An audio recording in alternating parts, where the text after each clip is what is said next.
Hey guys, so today I'm here with the RedRock 4x4 Stubby front bumper with the Stinger fitting all 2018 JL Wranglers. So this is going to be for the JL owner looking for a very affordable front bumper while gaining a ton of functionality and a very aggressive off-road look. So being a stubby front bumper, it's going to come with a number of different benefits. You do get a lot of clearance on the side for larger wheels and tires and better approach angles off-road. And with that, you're also getting a ton of durability, and with the Stinger, getting a ton of front end protection, especially for your grille. So not only will it have the front end protection and the compact size on its side, but you also are going to be getting a ton of utility out of this with the recovery points on the front and the winch plate. And even though this doesn't come with the option to swap over the factory lighting, this does come with two pre-drilled holes on the side to mount up any accessory lighting if you choose to do so. So on the page right now, this will be very affordable at roughly $370. Now, taking into consideration that bumpers can range anywhere from $300 all the way up to $1,500, I think that this is at a very fair price point. Now, a lot of the front bumpers on the page right now that you may be seeing, especially for the stubby front bumpers, will not come with Stingers. There will be a couple of options for Stingers, especially like this, but a lot of those options will come with bull bars or overrider features, not really offering that grille protection that you may be looking for if you're taking a look at this front bumper. So the other options that do come with Stingers that will be for stubby front bumpers will be a little bit more expensive, but that's just really gonna come down to the design in the front bumper. It may be a little bit more in depth, considering this is a pretty basic option at the price point that it's at, and the Stingers may be larger and maybe modular, but personally, I think if you're looking for the easiest way to mount up a stubby front bumper that looks very aggressive and is gonna get the job done, that this is a great option to take a look at. So install is going to be a very light 2 out of 3 wrenches on the difficulty meter. You're going to need a couple of hand tools to get the job done. So speaking of the install, let's jump into that now. The tools that I used for my install today were an impact wrench, flathead screwdriver, a trim removal tool, a 3/8 inch drive ratchet, a 5-inch extension, an 18mm deep socket, a 16mm deep socket, a 16mm shallow socket, and an 8mm socket. So the first step in removing our bumper is to remove the pop clips that are holding the upper splash guard in place. I'm just using a flathead screwdriver to do that. You can also use a trim removal tool.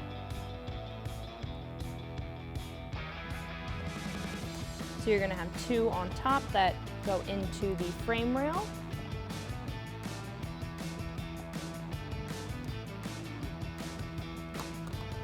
So going to have 6 on the back here that it's going to be holding it to the bumper.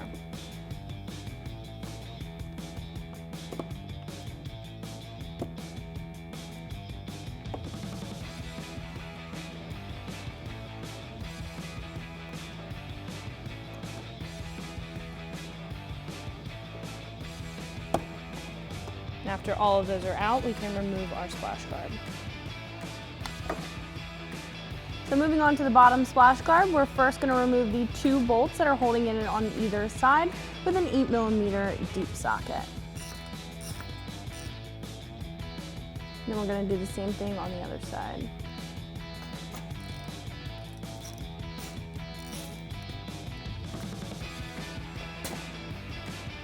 So now we have to remove the pop clips that are holding in the front of our bottom splash guard. I'm going to be using either a trim removal tool or a flathead screwdriver, whichever is easiest. I know that they do differ along the way because of the spacing.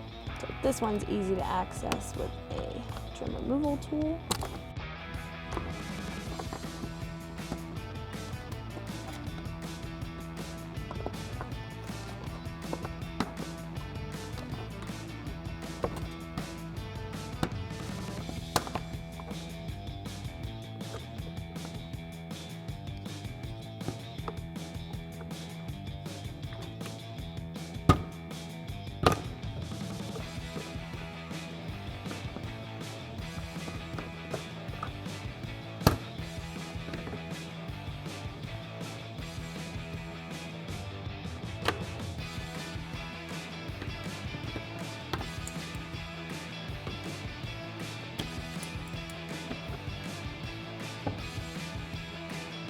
So now we're going to remove the back panel on either side of the bumper. You're going to use a flathead screwdriver to get the pop clips out that are holding it in.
So now you can use an 18mm deep socket and a ratchet or an impact wrench if you can squeeze it in here to remove the nuts that are holding on our bumper studs.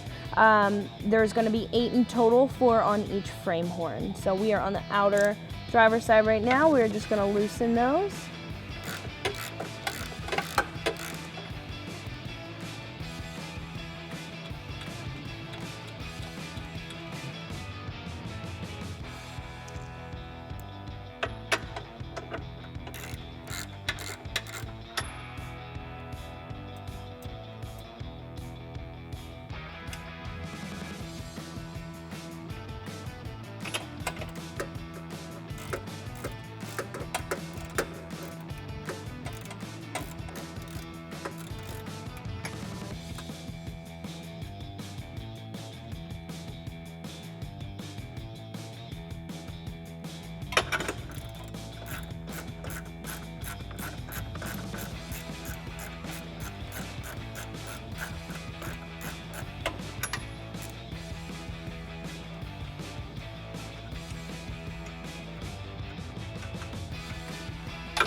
So after all the bolts are out, the last thing that we need to do is unplug the main harness for our 2 fog lights. So we are just going to unclip that.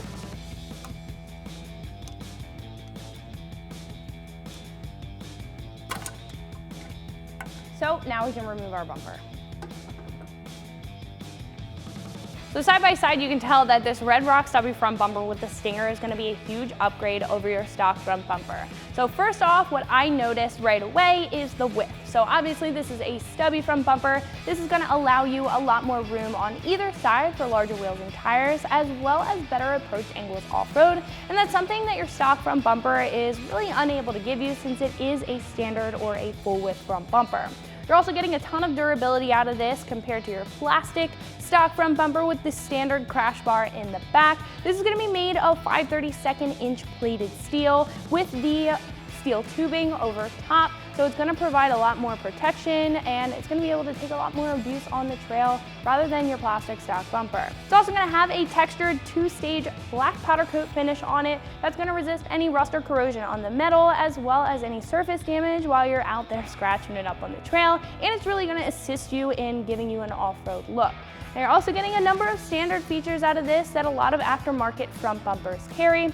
First off, you have the welded D-ring mounts on the front for recovery. This also does come with D-ring mounts, but those are going to be a lot safer and a lot more efficient for recovery while you're off-road rather than your stock tow hooks up here. So you're also getting a drop-in winch plate. This is going to be capable of holding a winch with up to a 12,000 pound pulling capacity, something obviously your stock front bumper is not able to give you. And then you have what you really can't miss is the Stinger. So this is going to give you full grille protection, as where your stock bumper does not come with any grille protection. And this is actually going to give you more grille protection than a lot of other aftermarket front bumpers on our site right now.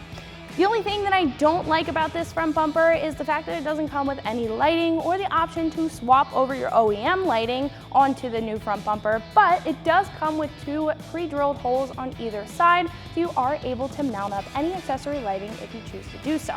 So enough about these, let's bolt up our new front bumper. So what I do like about this bumper is that it has studs where we can just line it up and bolt it on. We don't have to necessarily juggle with the front bumper and get it attached. So once it's in place, you can grab your hardware and we can start securing the bumper down. So we're going to attach our flat washers first, then our lock washers. Then we can thread on our nut.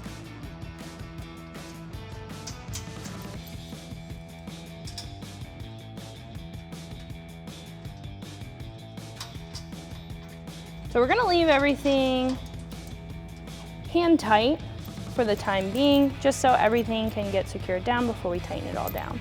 So as you can tell, there is a plate here, so this might be difficult to see, but there are 2 studs coming through the right-hand side of our frame rail here. So we're gonna do the same thing and attach our flat washers, lock washers, and then the nuts.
Now we can take a 16mm deep socket and a ratchet and tighten those down.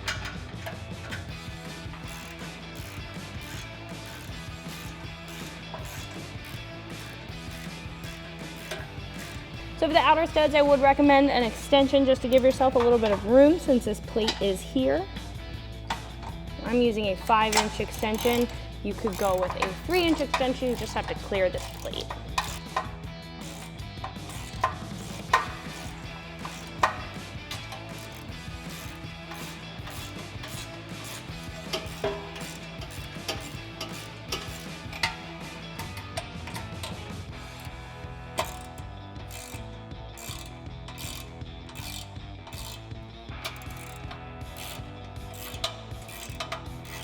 So your last step is just to attach your D-rings.